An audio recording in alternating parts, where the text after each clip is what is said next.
Hello everyone, मैं अजीत सिंह स्वागत करता हूं आपका हमारे यूट्यूब चैनल हेलो स्कूल में। कि आपको पता है हम 12th क्लास से लगातार वीडियो लेक्चर्स करते आ रहे हैं जिसमें हमने electric charge, field intensity, dipole के थ्रू इंटेंसिटी और चार्ज डिस्ट्रीब्यूशन, इलेक्ट्रिक फ्लक्स पढ़ चुके थे। तो आज जो हमारा नेक्स्ट टॉपिक रहेगा उसके लिए जो हमारे की पॉइंट्स रहेंगे वो रहेंगे सॉलिड एंगल, गॉसेस लॉ या फिर इसको हम थ्योरम बोल सकते हैं, और गॉसेस लॉ की कुछ एप्लीकेशन हम इनको आज कवर करेंगे आज की वीडियो लेक्चर में। यदि आप हमारे चैनल पर पहली बार आए हैं तो प्लीज़ चैनल को सब्सक्राइब कीजिए और साथ ही साथ बेल आइकन को भी प्रेस कर सकते हैं जिससे कि आने वाले नई नई वीडियोस की नोटिफिकेशन आप तक पहुंचते रहें। तो आइए स्टार्ट करते हैं अपना फर्स्ट टॉपिक, जो क्या रहेगा सॉलिड एंगल। मैं आपको रिकमेंड करूंगा कि आपने हमारा फर्स्ट लेक्चर या फिर इससे पहले के लेक्चर नहीं देखे हैं तो कृपया करके उन लेक्चर्स को देखें जिससे कि आपको ये टॉपिक समझने में आसानी रहे। उस लेक्चर का लिंक डिस्क्रिप्शन बॉक्स में मिल जाएगा, आप सीधे आई बटन पर क्लिक करके उसको देख सकते हैं। तो आइए स्टार्ट करते हैं अपना पहला टॉपिक। तो सॉलिड एंगल को समझने से पहले आपको समझना होगा कि लीनियर एंगल क्या होता है।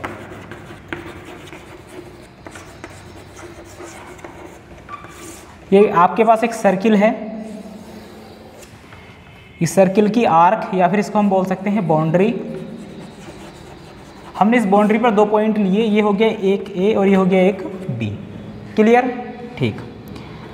अब ये जो आपको लाइन दिखाई दे रही है ए और बी के बीच में, ये जो डिस्टेंस है इसको हम बोलते हैं आर्क। क्या बोलते हैं इसको? आर्क। ये इस सर्किल का हो जाएगा सेंटर। तो ये जो आर्क ए बी है, सर्किल के सेंटर को जब इसका हम मिलाएंगे तो ये जो आर्क होगी इस सर्किल के सेंटर पर कुछ एंगल सबटेंड करेगी। ये वाला जो एंगल होगा आर्क के द्वारा सेंटर पर सबटेंड हो रहा है, इस एंगल को ही हम बोलते हैं क्या? Linear angle. क्या बोलते हैं इसको? Linear angle. अब इसकी जो वैल्यू होगी वो किसके इक्वल रहेगी? तो आपको बिल्कुल याद रखना है, ये जो एंगल है, एंगल के जस्ट सामने जो है वो क्या है? आर्क। तो एंगल इक्वल आर्क अपॉन, अब ये जो लाइन है इनको हम बोलते हैं रेडियस। तो इसकी जो वैल्यू हो जाएगी वो क्या हो जाएगी? Angle equal arc upon radius. मतलब arc subtend some angle, arc subtend some angle on the centre of circle is called linear angle, is called linear angle. उसी प्रकार मान लो आपके पास एक सॉलिड है। अब यहाँ सॉलिड एंगल की बात की गई है तो सॉलिड ही सरफेस लेंगे, एक सरफेस है सॉलिड, लाइक जैसे कि फुटबॉल हो गया, कोई बॉल हो सकती है, इसी प्रकार का कोई ऑब्जेक्ट आपके पास है। तो सॉलिड एंगल देखते हैं, जैसे कि मान लो आपके पास एक बॉल है, यानी कि सॉलिड है, ये क्या है आपके पास? सॉलिड। अब ये इसका कोई एरिया है, ये वाला, इसका जो टोटल एरिया है वो कितना है? ए। अब हमने इसमें कोई एलिमेंट लिया छोटा सा जिसका एरिया कितना है? D A. इसका एरिया कितना है? D A. अब ये सॉलिड का क्या है? सेंटर। तो ये जो एरिया होगा इस सेंटर पर जितना भी एंगल बनाएगा, ये जो एरिया होगा इस सेंटर पर जितना भी एंगल बनाएगा उसी को हम बोलेंगे क्या? Solid angle. क्या बोलेंगे इसको? Solid angle. क्या बोलेंगे इसको? Solid angle. और डिनोट करते हैं इसको ओमेगा या फिर डी ओमेगा। एंगल स्मॉल है, स्मॉल एलिमेंट लिया है तो डी ओमेगा, अदरवाइज ओमेगा क्या हो जाएगा? Solid angle. क्लियर? उसके बाद अब इसकी वैल्यू जो होगी वो क्या हो जाएगी? अभी आपने पढ़ा है कि जो एंगल होगा उसके जस्ट सामने क्या लिखा है? ये जो है वो क्या है? एरिया। क्या है? एरिया। और वो क्या है तुम्हारे पास? D A. उसके बाद ये जो बचेगा इसको हम बोल सकते हैं क्या? इसकी रेडियस। क्या बोल सकते हैं इसको? रेडियस। अब चूंकि हम सब कुछ जो बात कर रहे हैं वो 2D में बात कर रहे हैं तो रेडियस को 2D बनाएंगे तो क्या हो जाएगा? ये स्क्वायर। तो सॉलिड एंगल जो रहेगा वो क्या हो जाएगा? एरिया अपॉन रेडियस का स्क्वायर। ये क्या होगा? Solid angle. क्लियर? अब इसकी यूनिट की बात करें तो यूनिट हो जाएगी सॉलिड एंगल की स्टे रेडियन। क्या हो जाएगी? Stay radian. एंगल की क्या होती है? रेडियन। और सॉलिड एंगल की क्या हो जाएगी? Stay radian. आई होप कि आपको ये बात समझ में आई होगी। अगर आपको डेफिनेशन लिखनी है तो इसकी डेफिनेशन क्या लिखेंगे?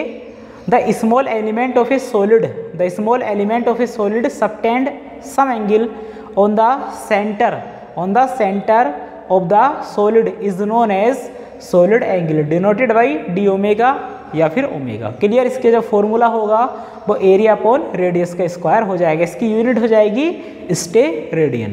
क्लियर? उसके बाद एक बात और, इसकी जो न्यूमेरिकल वैल्यू होती है वो होती है 4 पाई। कितनी होती है? 4 पाई स्टे रेडियन। क्लियर?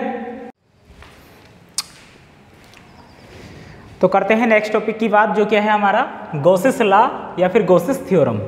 आपने प्रीवियस लेक्चर में अच्छे से पढ़ा है इलेक्ट्रिक फ्लक्स। क्या होगा इलेक्ट्रिक फ्लक्स? कि एक इलेक्ट्रिक फील्ड है, उसमें हमने एक सरफेस को रखा है। जैसे कि मान लो मैं जिस रूम में खड़ा हूँ, यहाँ एक इलेक्ट्रिक फील्ड है और मैंने यहाँ एक सरफेस को रख दिया। ये जो है ये एक ओपन सरफेस है। ये क्या है? एक ओपन सरफेस। अब इस सरफेस पर जितनी भी फील्ड लाइंस इलेक्ट्रिक फील्ड से निकलकर जितनी भी फील्ड लाइंस लिंक होंगी, उन्हीं फील्ड लाइंस के नंबर्स को हम बोलेंगे इलेक्ट्रिक फ्लक्स। मतलब क्या था कि total number of field lines link with a surface, किसी भी सरफेस से जाकर जो total number of field lines link होंगी, जो कहाँ रखा है इलेक्ट्रिक फील्ड में, उन्हीं नंबर ऑफ फील्ड लाइंस को हम बोलते हैं क्या? Electric flux. अब ये जो बात चल रही थी किसी ओपन सरफेस की थी। किसकी बात थी? ओपन सरफेस की। अब ऐसा हो कि ओपन सरफेस के स्थान पर हम क्या लें? एक क्लोज्ड सरफेस। जैसे कि एक बॉल हो सकती है, फुटबॉल टाइप ऑब्जेक्ट हो सकता है, मतलब वो क्या होना चाहिए?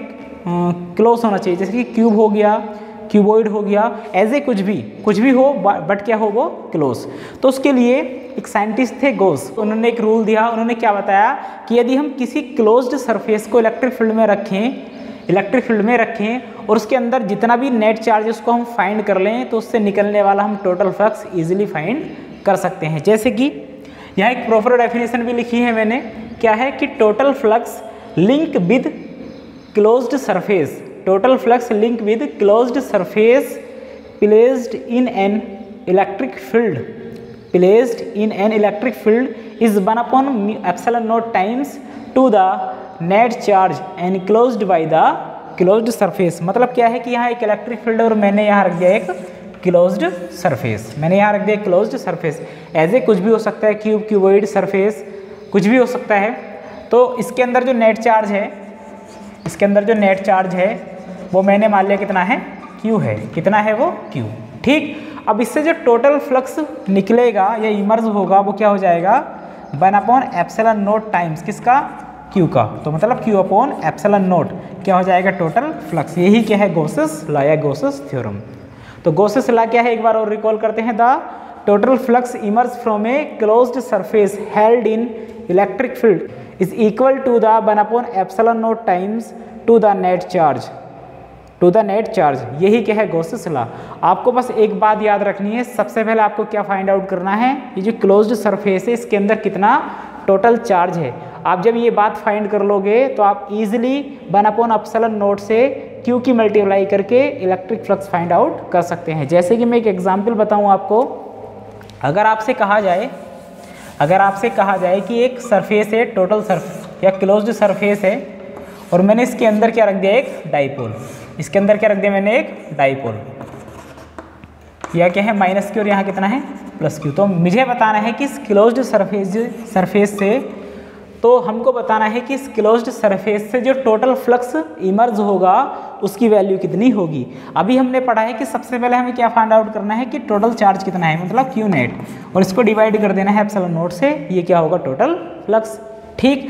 अब टोटल चार्ज फाइंड करने के लिए क्या करेंगे? चार्ज क्या है? कि स्केलर क्वांटिटी, तो विद साइन इसको हम ऐड करते हैं। तो ये क्या है? निगेटिव, और प्लस ये क्या है? पॉजिटिव/ε0। ये कैंसिल, कितना बचा? 0। तो फ्लक्स भी कितना जाएगा? 0। आई होप कि आपको ये बात समझ में आई होगी। जैसे कि मान लो यहाँ कितना है? -14 माइक्रोकूलम चार्ज, यहाँ कितना है? +10 माइक्रोकूलम चार्ज। अब इसको रहने दो, ये इसके अंदर नहीं रखा है। तो अब कितना फ्लक्स निकलेगा? तो फ्लक्स अब भी क्या आएगा? φE इक्वल टोटल चार्ज -14 और +10 कितना बचेगा? -4 को डिवाइड कर देना है ε0 से। क्या आ जाएगा? Total flux. Clear? I hope कि आपको ये बात भी समझ में आई होगी। अब देखते हैं इसका प्रूफ। हमें क्या प्रूफ करना है कि φE इक्वल क्या रहेगा? Q/ε0। क्लियर? तो आप इसका एक स्क्रीनशॉट लीजिए जब तक हम करते हैं इसका प्रूफ। तो करते हैं इसका प्रूफ। हमने क्या लिया है? एक स्फीयर ले लिया, एक क्लोज्ड सरफेस जो कहाँ रखा है? इलेक्ट्रिक फील्ड में। क्लियर? अब ये इसका सेंटर है O और इसके सेंटर पर रखा है एक +Q चार्ज। क्लियर? उसके बाद इसका जो टोटल एरिया है वो कितना है? A। इसका जो टोटल एरिया है वो कितना है? और इसका एरिया कितना हो जाएगा? 4πr², जब इसकी रेडियस कितनी होगी? R। क्लियर? उसके बाद हमने इसकी बाउंड्री पर एक स्मॉल एलिमेंट लिया, ये स्मॉल एलिमेंट जिसकी वैल्यू कितनी है? DA। इसका टोटल जो एरिया है वो कितना है? A, बट ये जो स्मॉल एलिमेंट है इसका एरिया कितना है? DA। ठीक। उसके बाद अभी जो स्मॉल एलिमेंट है इसके सेंटर पर कुछ एंगल बनाएगा जिसकी वैल्यू क्या होती है डी ओमेगा। इसको हम बोलते हैं क्या, सॉलिड एंगल, जो आपने अभी पढ़ा है। ठीक, उसके बाद इसकी रेडियस कितनी हो जाएगी, ये आर। ठीक, उसके बाद यहाँ जो इसका एरिया वेक्टर होगा वो किस डायरेक्शन में होगा, मैंने प्रीवियस लेक्चर में आपको पढ़ा है एरिया वेक्टर। एरिया वेक्टर की डायरेक्शन क्या होगी, हमेशा उस प्लेन के परपेंडिकुलर, उस प्लेन के परपेंडिकुलर आउटवर्ड डायरेक्शन में। तो ये यहाँ जो प्लेन है वो ऐसे है, तो इसकी डायरेक्शन क्या होगी, आउटवर्ड डायरेक्शन ऐसे। तो ये हो जाएगा एरिया वेक्टर। उसके बाद आपने पढ़ा है कि electric field lines always plus से इमर्ज होंगी और निगेटिव में एंटर कर जाएंगी। तो यहाँ हमने माना एक प्लस चार्ज, तो इलेक्ट्रिक फील्ड की डायरेक्शन भी क्या होगी, इन द सेम डायरेक्शन। यहाँ हो जाएगा इलेक्ट्रिक फील्ड। आई होप कि आपको ये बात समझ में आई होगी। ठीक, उसके बाद अभी क्या रखा है, पॉइंट ओ पर एक प्लस क्यू चार्ज रखा है और ये पॉइंट क्या है, इसकी बाउंड्री पर पी। तो पॉइंट क्यू के थ्रू पॉइंट पी पर जनरेट होने वाला इलेक्ट्रिक फील्ड क्या हो जाएगा, electric field intensity due to a point charge is 1/4πε0 और QIR square. Equation first clear. उसके बाद अब ये जो है स्मॉल एलिमेंट आपने प्रीवियस लेक्चर में पढ़ा है कि किसी भी सरफेस से इमर्ज होने वाला जो इलेक्ट्रिक फ्लक्स होगा वो कितना होगा, E डॉट ए। ये टोटल सरफेस के लिए बात आ गई, बट हमने जो माना है यहाँ के एक स्मॉल एलिमेंट DA, तो क्या हो जाएगा DA। जब ये स्मॉल एलिमेंट है तो इससे नंबर ऑफ फील्ड लाइंस भी कम निकलेंगे, तो इलेक्ट्रिक फ्लक्स भी क्या होगा, स्मॉल ही होगा। तो क्या लगा देंगे D phi E। अब इसको ओपन करते हैं, ये हो जाएगा EDA cos थीटा, जो आप 11th में पढ़ के आए हैं। अब theta is vote, theta is 0 क्या हो गया, तो थीटा जो है वो E और DA के बीच का एंगल है। तो E और DA की जो डायरेक्शन है वो क्या है, अभी सेम डायरेक्शन में है, तो इनके बीच का एंगल हो जाएगा 0। तो ये हो जाएगा EDA और cos 0 की वैल्यू हो जाएगी 1। क्लियर। अभी जो ये इलेक्ट्रिक फ्लक्स इमर्ज हो रहा है वो एक स्मॉल एलिमेंट से, अगर टोटल की बात करें तो क्या लिखेंगे, 4 होल सरफेस, पूरे सरफेस के लिए। ये D हटेगा, उधर जाएगा इंटीग्रेशन में, और मैंने यह लगा दिया एक 0 सा, या सर्किल बोल सकते हैं। इसका क्या मीनिंग है, इसका मीनिंग है कि जो सरफेस लिया गया है वो क्या है, क्लोज्ड है। E तो कांस्टेंट वैल्यू है, तो इसको लिखेंगे DA। अब E की वैल्यू इक्वेशन फर्स्ट से यहाँ पुटअप करेंगे तो कितना आएगा, phi E इक्वल E की वैल्यू 1/4πε0 और Q/r²। मैंने आपसे शुरू में बताया कि जो टोटल सरफेस एरिया है वो कितना, 4πr²। तो इसका मीनिंग क्या है इंटीग्रेशन DA का, कि DA का मीनिंग है कि स्मॉल एलिमेंट का एरिया, बट जब हम इंटीग्रेशन लगा देंगे तो इसका मीनिंग होगा कि टोटल सरफेस का जो सरफेस एरिया है, और वो क्या है फिर 4πr²। r² से r² कैंसिल, 4π से 4π कैंसिल, तो क्या बचेगा, Q/ε0। और Q क्या है, total charge inside the closed surface, और यही क्या हो जाएगा, गॉसेस थ्योरम। हमने इसको प्रूफ कर लिया। क्लियर। आई होप कि आपको ये बात समझ में आई होगी। ठीक, आप इसका एक स्क्रीनशॉट लीजिए, उसके बाद हम बढ़ते हैं अपने नेक्स्ट टॉपिक की ओर, जो क्या है एप्लीकेशंस ऑफ गॉसेस लॉ। अब गॉसेस लॉ की एप्लीकेशन हम एक एक करके पढ़ेंगे। तो फर्स्ट एप्लीकेशन जो है वो है इलेक्ट्रिक फील्ड फाइंड करना due to uniformly charge infinite length wire. एक वायर दी गई है हमें, उसकी जो लेंथ है वो क्या है, इनफाइनाइट है, और वो क्या है, यूनिफॉर्मली चार्ज है।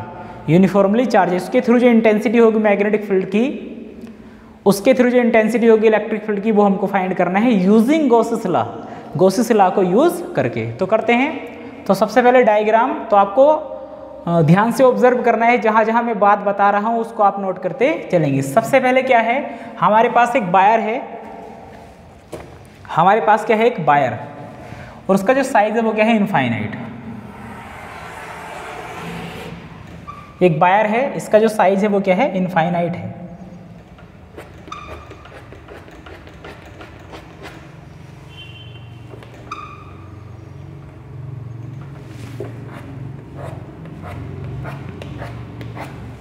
ठीक, और ये चार्ज की गई है वो पॉजिटिव चार्ज के द्वारा चार्ज की गई है। इस पर जो चार्ज है वो क्या है, पॉजिटिव चार्ज। क्लियर। अब हमने मान लिया कि इसकी जो सरफेस चार्ज डेंसिटी है वो क्या है, अब हमने मान लिया इसकी जो लीनियर चार्ज डेंसिटी है, लीनियर ही क्यों मानी, क्योंकि एक लाइन दी गई है, इसकी जो लीनियर चार्ज डेंसिटी है वो कितनी है, लैम्डा, और इसको हमने क्यू चार्ज दिया, और वो उसकी पर यूनिट लेंथ मतलब एल लेंथ पर वो यूनिफॉर्मली डिस्ट्रीब्यूट होगी, तो लैम्डा कितना हो जाएगा, क्यू बाई एल। क्लियर। उसके बाद हमने मान लिया किससे, आर डिस्टेंस पर यहाँ एक पॉइंट है P, जहाँ हमें क्या फाइंड आउट करना, इंटेंसिटी ऑफ इलेक्ट्रिक फील्ड। अब उसके लिए हम क्या करेंगे, इस पॉइंट P से जाने वाला एक इमेजिनरी गॉसियन सरफेस ड्रा कर लेंगे, तो करेंगे।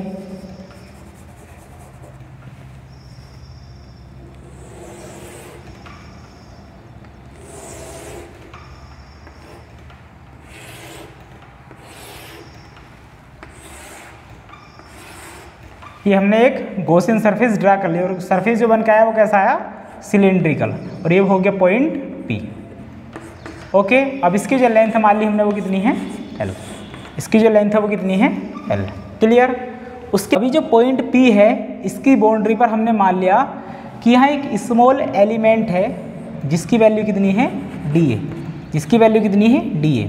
ठीक। अब इस स्मॉल एलिमेंट पर जो एरिया वेक्टर की डायरेक्शन होगी वो क्या होगी, आउटवर्ड डायरेक्शन में, मतलब ऐसे, ये होगा एरिया वेक्टर। अब यहाँ चार्ज पॉजिटिव है, तो आपको पता है कि इलेक्ट्रिक फील्ड जो होगा वो पॉजिटिव चार्ज से इमर्ज होगा, तो इसकी डायरेक्शन या तो ऐसे होगी इलेक्ट्रिक फील्ड की, ऐसे होगी, ऊपर को होगी, या फिर ऐसे होगी। तो हम केवल इस डायरेक्शन में ले रहे हैं, तो ये डायरेक्शन क्या हो जाएगी, वेक्टर E की डायरेक्शन, मतलब DA और E क्या है वो सेम डायरेक्शन में है। क्लियर। उसके बाद हमने मान लिया कि इसकी बाउंड्री पर यहाँ सरफेस पर एक पॉइंट क्या है, Q, क्या है Q। तो यहाँ पर एरिया वेक्टर डायरेक्शन क्या होगी, अभी जो सरफेस है वो इस टाइप है, इस प्रकार। मेरी जो ये पाम आप देख रहे हैं, ये जो पाम आप देख रहे हैं, इसकी डायरेक्शन क्या है, बिल्कुल ऐसे है। तो इस पर जो एरिया वेक्टर डायरेक्शन होगी वो क्या होगी, आउटवर्ड डायरेक्शन, मतलब ऐसे, यानी कि ऊपर की ओर। ये हो जाएगा area vector DA। But charge तो अभी भी यहाँ ऐसा है, तो इलेक्ट्रिक फील्ड क्या होगा, आउटवर्ड डायरेक्शन, मतलब ऐसे। तो इनके बीच का एंगल कितना हो जाएगा, ये 90। क्लियर। उसके बाद अब इसको करते हैं सोल्व। तो सबसे पहले हमें क्या काम करना है, हमें सबसे पहले काम करना है इलेक्ट्रिक फ्लक्स को फाइंड करना। तो इलेक्ट्रिक फ्लक्स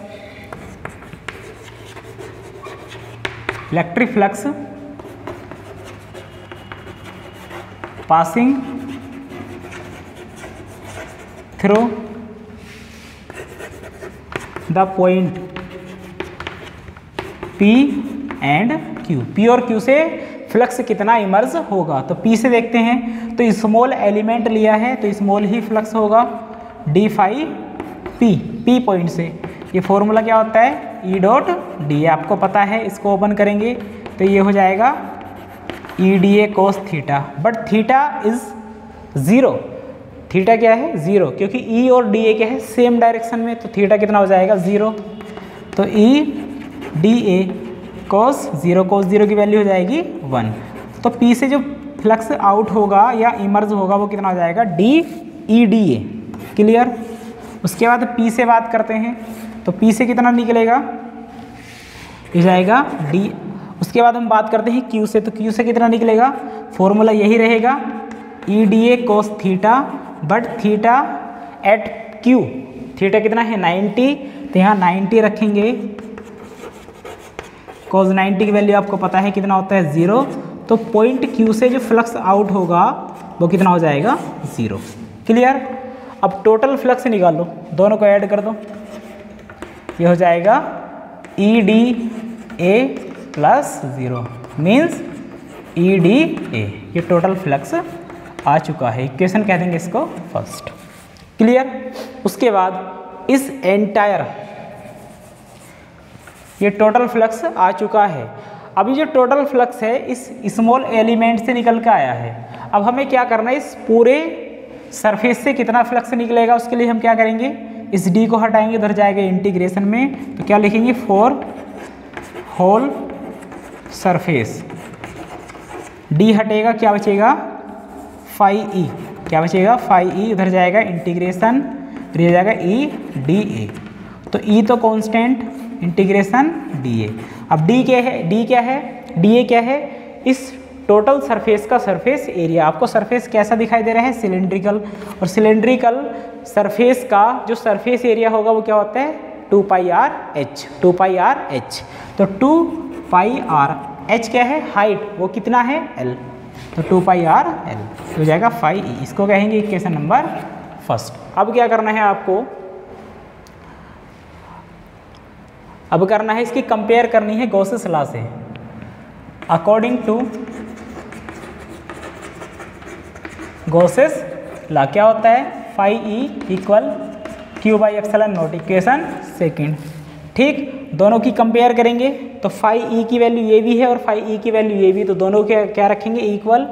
तो e 2 पाई आर एल इक्वल कितना आएगा? q upon epsilon not. Value किसकी फाइंड आउट करनी है हमको? वैल्यू फाइंड आउट करनी है e की। तो e इक्वल कितना आएगा? q upon 2 pi R L into epsilon not. इसको क्या लिखेंगे? इसको लिखेंगे 1/2 पाई एप्सिलॉन नॉट और इंटू ये वाला q बाई एल और इंटू लिखा है r। आपने पढ़ा है कि q बाई एल कितना होता है? सिंस लैम्डा इक्वल होता है q बाई एल। तो इसके स्थान पर क्या लिखेंगे? लैम्डा हो जाएगा lambda upon 2 pi epsilon naught into r। हो जाएगा electric field due to a long infinite size wire जो एक फुल्ली चार्ज्ड है। क्लियर? इसकी वैल्यू इसकी यूनिट क्या हो जाएगी? न्यूटन पर कूलम। क्लियर? अगर हम इसको वेक्टर फॉर्म में लिखें तो क्या लिखेंगे? ये हो जाएगा E equal vector lambda upon 2 pi epsilon naught into r और इंटू आर कैप और ये वेक्टर E, ये vector form. Clear? I hope कि आपको ये बात समझ में आई होगी। तो एंड करते हैं आज का टॉपिक यहीं पर। यदि आपको वीडियो अच्छी लगी तो लाइक करना, शेयर करना, और हाँ, यदि आपको ऐसा लगता है कि ये वीडियो उन सभी स्टूडेंट्स तक पहुँचनी चाहिए जिनको इसकी ज़रूरत है